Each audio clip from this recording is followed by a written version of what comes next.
You're watching Contractor Evolution, where we unpack the systems, tactics, and skills you need to take your fast-growing contracting business to the next level. You're here to learn what it takes to scale up, work less, and increase profitability. You've come to the right place. Stay tuned to learn what separates the new breed of contractor from the old school, and welcome to your ultimate guide on the business of contracting. Ladies and gentlemen, welcome back to the Contractor Evolution Show. This is Benji. I'm joined by my friend and partner, Igor. How are you, man? I'm doing really well. It's great to be in the studio here with you today. We are going to do a Q&A episode today. We get tons of questions sent to us as DMs, asked in webinars, asked at speaking events when we're on stage, asked at trade shows, sent to us via LinkedIn. We try to keep them all and kind of track the themes that come up and find the most common ones. There's, there's patterns, there's trends, there's things that a lot of you seem to wonder about. And so we've selected 5 today for a quick fire Q&A episode. We've got 5 questions and we've got 5 answers. Igor and I are going to try to tackle them here in the next half hour or so. You ready? Let's do it. Okay. So this first one is about compensation. And it's this. Have you found a way to implement performance-based pay with production management staff and office staff? It's fairly obvious how to do this with salespeople. You set up a commission of some sort, but I'm wondering how to do this for these other types of roles. Yeah, let's talk about them separately. So let's start off with the whole production management bit. So my view on this is, and it's not just my view, I mean, we see this broadly across the really high performing Breakthrough Academy members and the Contractor Evolution guests that we've had on. But basically the deal with production management is that everyone within the production system, whether it's the roofer, the carpenter, the production manager, is directly driving the result of how the company makes money, which is on the labor at hand, right? So if you think about, let's talk about this production management role. At the end of the day, what do they need to do? They have, if they're a production manager in a true sense, they have control over labor and materials, and as a result, by definition, the gross profit that comes out of it. Not the net profit of the company, because the net profit, remember, is after all kinds of overhead expenses like vehicle leases, the insurance on the office, marketing expenses. They don't have anything to do with that. But what they do absolutely have control of, again, if they're a true, let's say, production manager, if you're using an example in its real sense, they have control over the gross profit because they, above that line, have control over the labor, the field labor, and they have control over the materials. So how do they directly influence how the company makes money? Well, if they're doing their job right, they're gonna deliver the right gross profit margin that's been estimated on that job to be made. Do you have is there like a simple system, a simple bonus structure sort of way that you would set this up to kind of get the desired performance that you want? Yeah, so what we see a lot of top performing contracting companies do is they create a watermark of how much gross profit in an annual year that production manager will need to oversee and deliver on to the company. 35% or above, or 42% or above, depends on your industry, but you would basically set a number for that. Correct. So you could set a number that's a percentage, or you could set an aggregate dollar amount, in which you would, especially if that person also might happen to be not that person, if you were talking about a general manager, who is overseeing sales as well. Right. So you could be talking about an aggregate dollar amount, like they need to deliver, let's just say $800,000 in gross profit if they have oversight of the whole thing, or if they have oversight just of production. Which most would. So let's just do it in terms of percentages. Probably. So if it's a percentage, let's just say it's 35%, and that's 35% after all labor and after all materials. Right. So what you can do is you can have everything, you can have a bonus at that mark. And then if they cross into the 36% plus 1%, you have a top-up bonus. After a 37, they've got a top-up bonus. Right. And I do want to talk about the general manager example, which is once as companies grow, they may have a general manager that's overseeing all production and all sales. And the way that you can do that is basically you would bonus them additionally on all gross profit. You'd share with them like a profit share system, all gross profit after a certain marker. So if their watermark is to hit 800,000, after that, they might have a 15% share of all of that above that marker. So it's like a tiered system where you hit, say, 35%. Because we need to ensure that they get there. 100%. So that's like the minimum. Would you even weight the higher percentages more heavily? For example, if you hit 35, it's, I'm going to make up numbers, $5,000. Sure. If you hit 37, we'll give you another 7. If you hit 38, we'll give you another 10 or something like that. So you're kind of like incentivizing them to go deeper into that desired gross profit margin that you want. Well, mathematically you would, because mathematically it would make sense to do so, because if you think about how the math of it works, essentially like you've paid off all of your overhead at a certain point. So once you start to cross, the amount of profit left for the company is quite a lot. You can really afford to do that because you're now fully overhead paid off. Right. So mathematically, yes. However, there is, if it's quite difficult to hit some of these, like let's say 37, 38, if we're using this example, it doesn't help you a ton if it's going to be very difficult for that person to get there. So you definitely want to reward quite heavily, in my opinion, as soon as they hit that marker that you want them to hit. So again, the central point is that you want to be aware that in every single production role, that all of these individuals and all of these roles are striving to achieve these goals that are centered around on how the company makes money, which is based off of labor. They are controlling that, and they should be rewarded directly by how well that labor performs. There's a caveat here, which maybe doesn't need to be said because it's pretty obvious, but I will mention it anyway. Your tracking needs to be really good. Your books need to be really clean, and you need to be a pretty transparent leader with respect to the numbers. If you're just kind of saying, if there's some level of like opaqueness around what they can see versus what you can see, and you're kind of arbitrarily saying yes you hit or no you didn't, you're going to create let me throw out one other problems. really important one, which is your estimating. If your estimating isn't standardized and on point and doesn't allow that production manager to be able hit that GP, you're going to have major issues between production management and estimators. So you need a level of standardization, consistency, and accuracy in estimating. So there's certain like baseline systems, both in estimating and in the tracking of hours and materials attributed to jobs that are prereqs before you can even look at something like this. But again, if we look at consistent high performers, they have that stuff in place because it's so fundamental to being able to bonus your production management staff. And then what are your thoughts on office staff? Yeah, so office staff, there's certain ones that can be attributed to performance, AKA where they open up production capacity. Remember, a scheduler, okay, for example, they aren't billed in the field like the actual workers in the field are.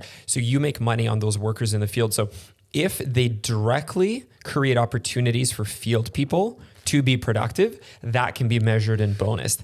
However, there are a whole bunch of office roles like office admin support. If they're taking calls, they're dealing with AR, they're doing some invoicing, where like while theoretically, yes, you could track that, it is going to be so convoluted and so resource intensive to do that in my opinion, it doesn't make sense to do that. And I've seen people try to get really fanatical with ROI tracking, and you spend a lot of time and a lot of resources doing it. And my question would be, is the juice worth the squeeze? Yeah, you're getting a little cute with it, where you're coming up with you're devising these complex schemes, and it's like, are you actually getting someone adminning harder than they were before? It's Totally. not really. Yeah, 100%, right? And I'm personally absolutely a fan of performance-based bonuses. Like across our organization, almost every role has it.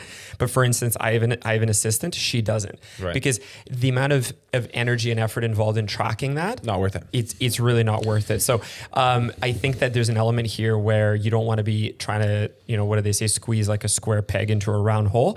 If it's not a fit, it's not a fit. But again, remember, there are certain office roles that do literally allow production capacity to have staff, like a dispatcher or scheduler. CSRs. If they're not, exactly. If they're not doing their job properly, you can measure that. And if they are doing their job properly, you can measure it. So, huge fan of tracking ROI and bonusing people based on performance. If it's impractical to do so, don't force it. Question number 2, how do you interview? This is a good one. How do you interview for coachability? Everyone says they love to learn and take feedback well, but rarely is that actually the case. Any advanced interviewing tactics for this super important trait?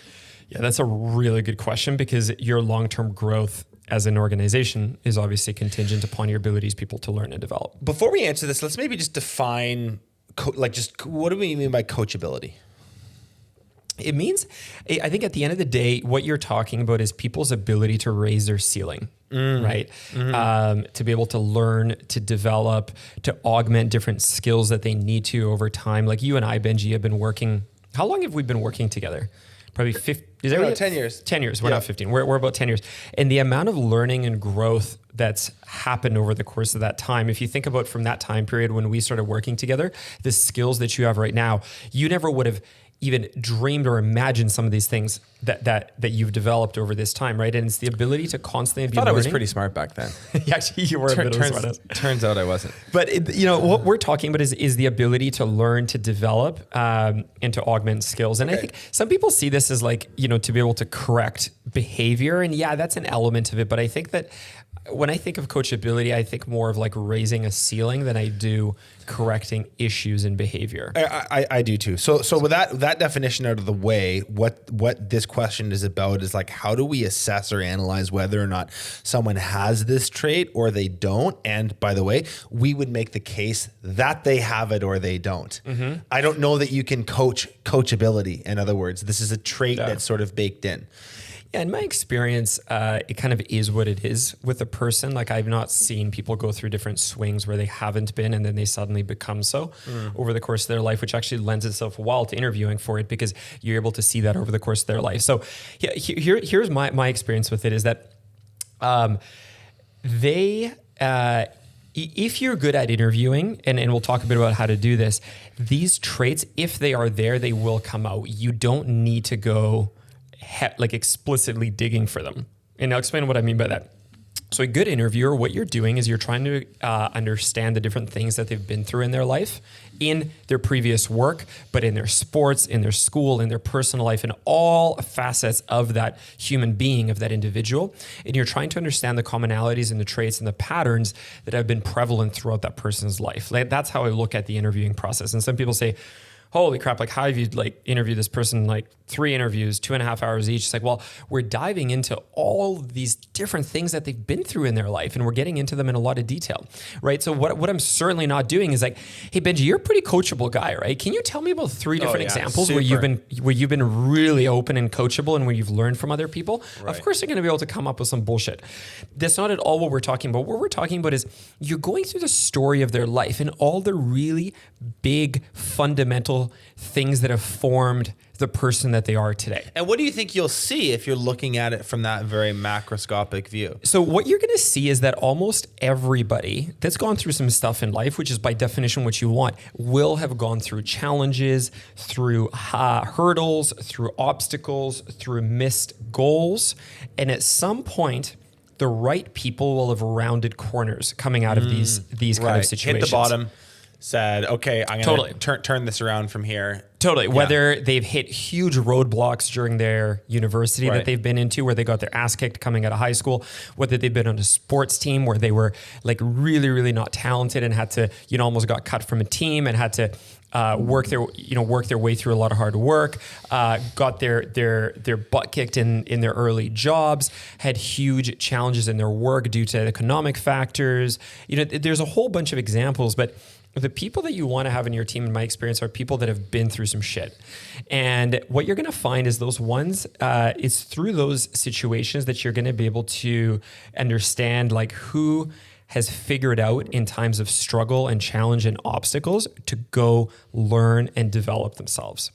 And if these traits are there, as you explore these situations in detail, when they round that corner and how they round that corner, they will become apparent. You don't need to go looking for them. You don't need to be like, so tell me how you were really coachable during this challenge when you just weren't succeeding in your swim meets over the course of these 3 months. They're going to be able to bullshit with some answer.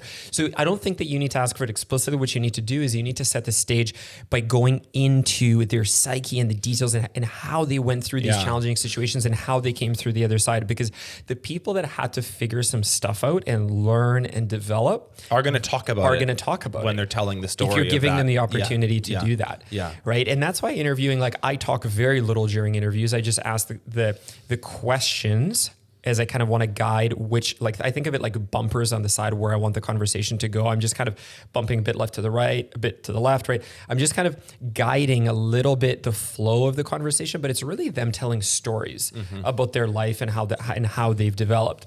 And I think, you know, for all listeners, like if you're a real entrepreneur, you've figured some stuff out in your life, and think about how you've done that, right? Like you've developed an ability to learn and to augment your skills. And that would come out in your story. Right? And it's the same thing when you're interviewing, you're getting stories to come out, and people who have the ability to learn and to augment their skills, you're going to hear about that. This is an extremely important trait, and it's evidenced by the fact that if you've ever worked with someone without it, it's just a very difficult working relationship. People that have a low ceiling, literally a self-inflicted low ceiling because they're closed-minded or unwilling to learn or don't ask for feedback, or maybe they do ask for feedback but then they don't take it. You've definitely worked next to someone, worked for someone, or had someone work for you that has that, and it's not that fun. The other side of this that I think is worth mentioning, because this question is about, I'm looking for someone with coachability. How do I quantify that in an interview? You need to look at yourself in the mirror as well and ask yourself, this person might have it, but are you even a good coach in the first place? And we could do a whole talk on what it means to be a coach and tactics, blah, blah, blah. Really, just to simplify it, do you say what needs to be said when it needs to be said?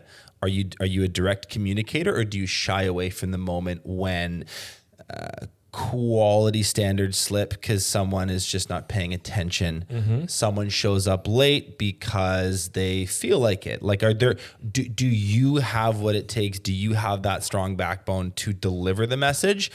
Because that's half of this equation too. Their receptivity to it is important. Your ability to deliver it is important as well. If you hire someone that's super coachable and you give them nothing, it's this whole conversation's pointless. Yep, you need both things. And just to end off here before we move to the third Q&A question coming in, I want to end with this one thing, just because we're standing here in the Contractor Evolution studio. If someone sits here and asks us the story of how this pretty successful podcast was created, what's one thing that we talk about? We would talk about how we learned to do this, which is from books, from a coach that we've been meeting with bi-weekly since before we got the show going. It's a story of learning and developing. Like we didn't grow up in this content marketing and podcasting space. It's just to illustrate the example, like when you ask the questions of how did people develop, if they are truly coachable and real learners, it will organically come out. 100%. Question number 3 is about change management. Also a good one. We always have ambitious implementation goals at the beginning of the year, but only ever seem to get half of it done to a state of about 70% completion. So common. How do you hold tension with your team and make sure the more complex systems get fully implemented? Okay, let me throw out one thing here, just what first off comes to mind for me when I hear this question. I don't think that most leaders think about this very simple concept explicitly enough. And here's the concept.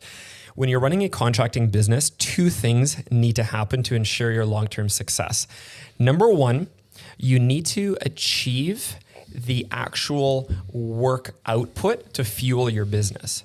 Right. And in the contracting world, that's something along the lines of like, we need to generate leads. Revenue goals, production goals, profitability that you need to hit, certain productivity metrics. So this is like the scorecard stuff that you would have. Stuff. Yeah, 100%. Yeah. So every month we need a certain amount of leads. We need to complete a certain number of estimates. We need to book a certain number of jobs. We need to produce a certain amount of production hours, a certain amount of gross profit dollars, all this kind of stuff. Right. Those are like the hockey card stats. Every month, every quarter, every year. Completely separately, like total other side of the coin, for long-term success, we need to implement systems, structures, processes to make our business better. And if we lean on one side too heavily for too long, it's not going to be good. If we are constantly just driving results, like we're driving marketing, we're driving sales, we're driving production, but we're not working on making our company better per se in its foundational structures and processes and people and everything, the steam is going to run out over time. And conversely, if we flip too much the other way and we get fanatical about building all of this, we're implementing technology technology, we're hiring really good people, we're developing our people, and we totally sell a job. lose sight on sales and production, you're going to run into like tangible financial and business problems very quickly. So you have to balance both. So that's my recommendation just to start off with, is that you look at these things as two totally separate jobs that you have that you need to lead through your team. Does that make sense? It makes total sense. Yeah. And in my opinion, I think most contractors are extremely good at the former, the scorecard stuff, scrappy, hardworking, get it done type people and get it done type teams. It's the latter. That's probably where this question comes from. It's a different skill set. That's literally why Breakthrough Academy exists. Is why we do this podcast. It's like the implementation stuff is actually very, very difficult. I shouldn't say necessarily difficult, but different skill set. It's a very different skill set. And really, like, if you were to break it down what it is, the common term for this would be it's a project management kind of skill set. Right. Because whether you're executing a complex and difficult recruitment campaign for a high-level general manager that your company needs to grow and to get you out of these GM type duties week to week, that is a project management plan. If you're trying to implement a really wicked new communication system for your team, that's an implementation of a system. It's project management. If you are launching a really cool digital marketing strategy, there's all kinds of steps to that as a project management process. Totally. So that's really the word that comes to mind. And I think that, to your point, like the ability to lead a team, to do really great work, get that word of mouth going, to drive more leads, to get estimate activity going, like that's a different thing. It's a totally different quadrant of your brain, and it's a muscle that needs to be developed. So what would be like, are there kind of core things that you would have someone focus on or learn about or read about to just maybe develop it? So here's the good news is I find that in this world that we're living in right now, we are full of content on good project management. Yeah. A proof to this is when you look at like the rise and the success and the side of certain project management software. Right. Like we internally use Asana, but there's a whole bunch of them, Trello, Monday.com. There's a whole bunch, like they're becoming so popular. There's tons of content out there on this subject because people are realizing like this is really important stuff in business. So fundamentally, when you look at, and we could have multiple episodes just on this topic, but if you're to look at a really high level, like what's important here is to be able to create definition to projects and to isolate what are we doing, what are the end goals of this thing, right? To understand like what does success mean, what is the root issue that we're trying to solve, to get everybody clear on this, and then to have a project leader on this, whether that's either you or even more ideally somebody on your team. This is someone on the team, like a project champion, for someone who like really owns this project and sort of the buck stops with them. They'll probably report to you, but as far as the actual day-to-day, week-to-week management, who's a project owner? Yeah. And by the way, in there lies a really common issue that I see with entrepreneurs, especially the ones that are a bit more to call a spade, they're kind of more ADD. They will just dump stuff onto people where it's completely unreasonable from a capacity perspective. So that's like a really big caveat to it is like, are you resourced enough? Like, do you have enough labor, like human hours in your business going on to have people lead some of these projects is a question to start. But the point is like, you have to have a project plan.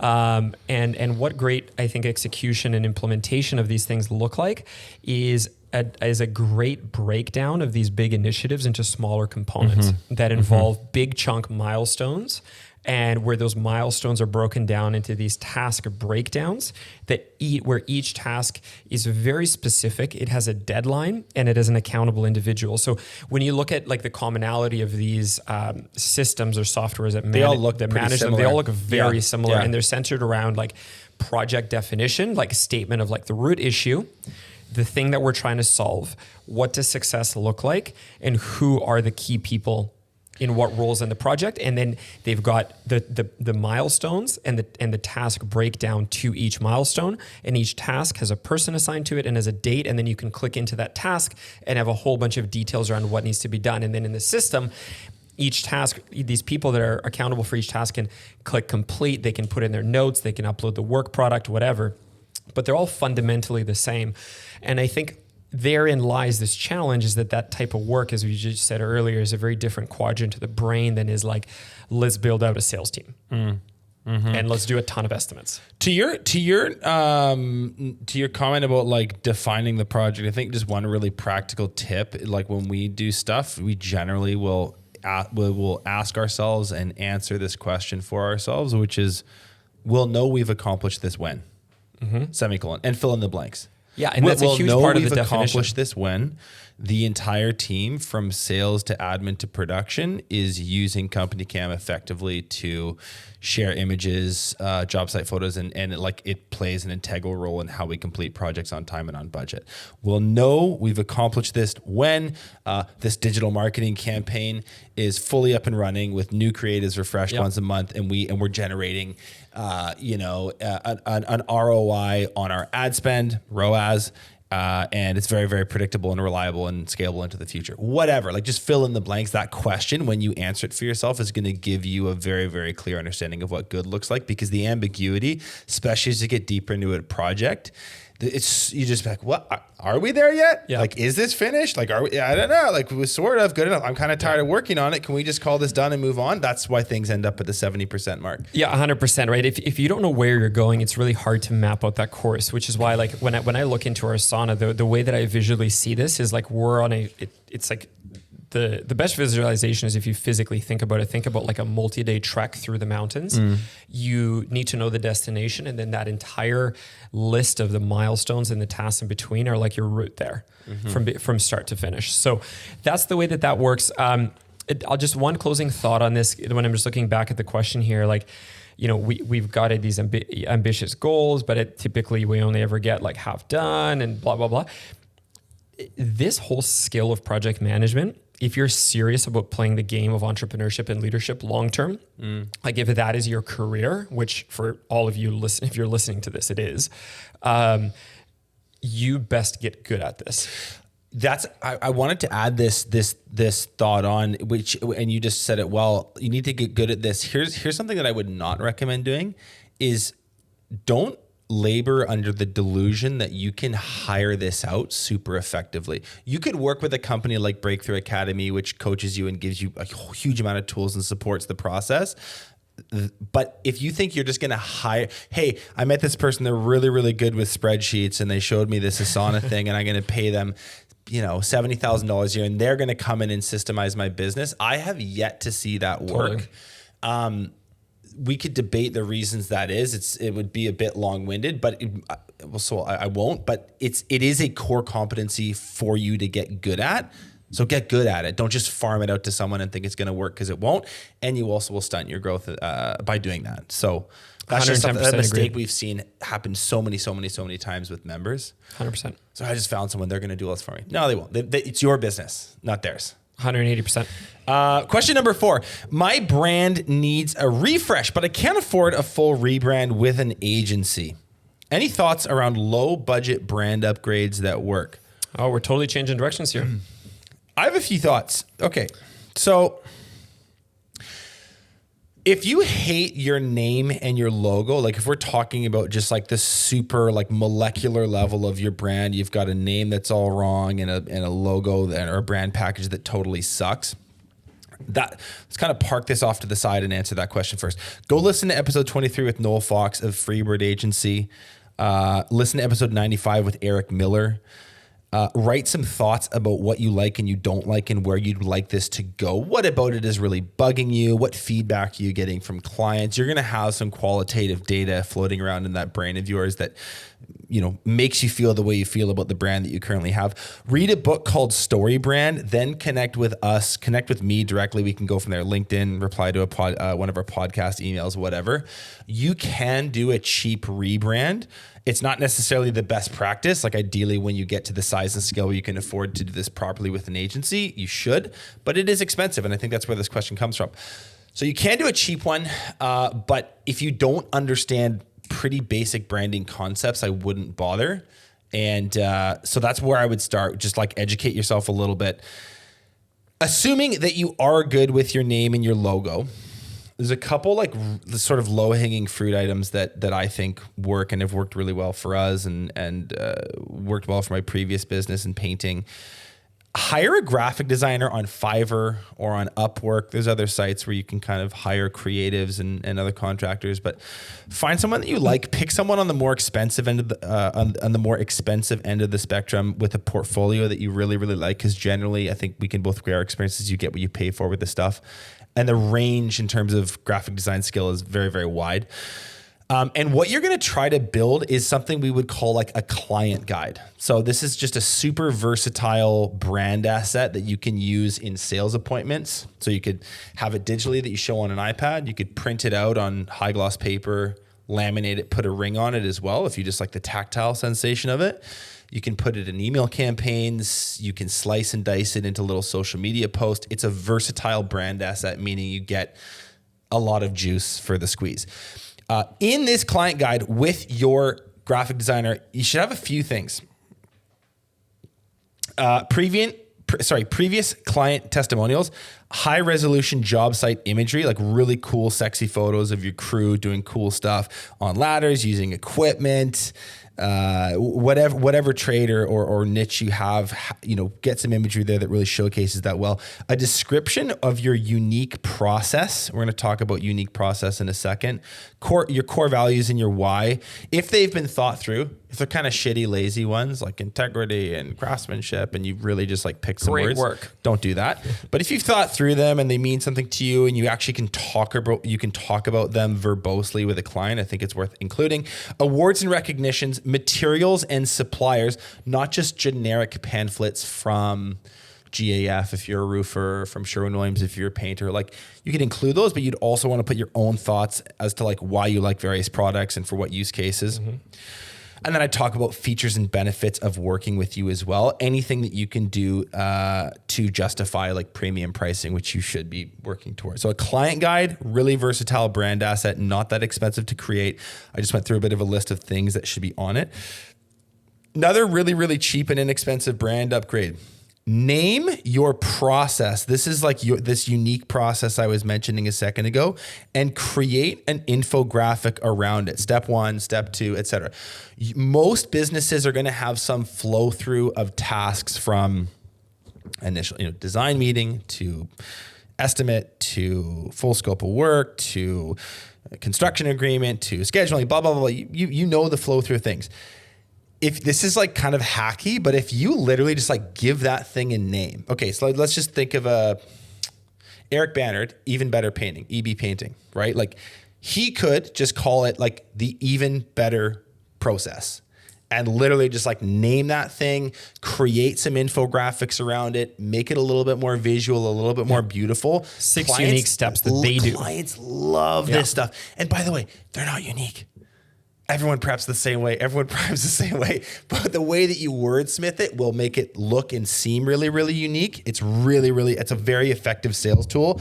And I would also train your sales team on how to speak to it effectively so that they're really, really well trained on it. It's the way that you polish it up and present it to the world that makes it sound and look unique. It's the lipstick. Yeah.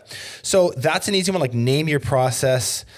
Give it something sexy and cool and unique sounding. Make it visual. Upgrade your team gear. Like, polos suck. I'm not a big fan of them. Get rid of them. They're not super flattering. Get nice shirts. Get nice pants. Get cool hats. Ask your team about what they want. I really like long sleeve, dry fit t-shirts with a company crest up here. I like trucker hats with mesh back. That would be my preference. But you go and work with your team. It's a fun little culture builder to kind of pick their brain and see what they want. People love having new stuff. They'll wear it more often. You're not going to be fighting people about their uniforms, and it looks better on site. Last one I'll say is vehicle decals. Like, a decal is 70% as good as a vehicle wrap. When you can afford it, go for the full wrap. That would be after you kind of do the full brand package. You're probably a bigger business at that point, and it does cost money. The design would be a few $1,000s. The installation would be a few $1,000s more. But driving unmarked vehicles entirely, we just have nothing on them, is a really big mistake. And you can go to a local print shop and get like literally scratch on decals for not a lot of money. It would have your logo and your phone number and your website. Mm-hmm. So those would be, if you're thinking like cheap and cheerful brand refresh stuff, those would be the things that come to mind for me. One thing I just want to add at the beginning, you're talking about like not liking your logo. I think that one thing they'll just overarchingly have really noticed in the contracting industry is that most brands are not as simple and clear as they ought to be. Right. When I look at, so the company that I was growing prior to this, ShackShine, if you go to shackshine.com, you could check out what the brand looks like. Look at like big, powerful brands in our industry. Right, a couple under that same umbrella might be Wow, One Day Painting. Check out You Move Me, 1-800-GOT-JUNK. Those were all coincidentally done by Noel at Freebird. Look at the way and the simplicity with which they communicate.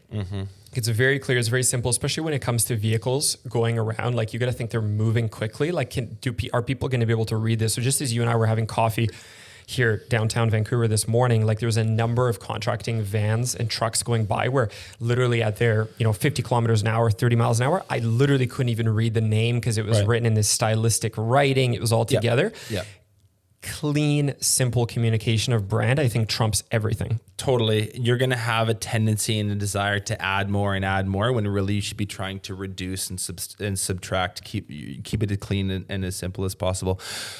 Question number 5 on the home stretch. How do I make employees accountable for quality?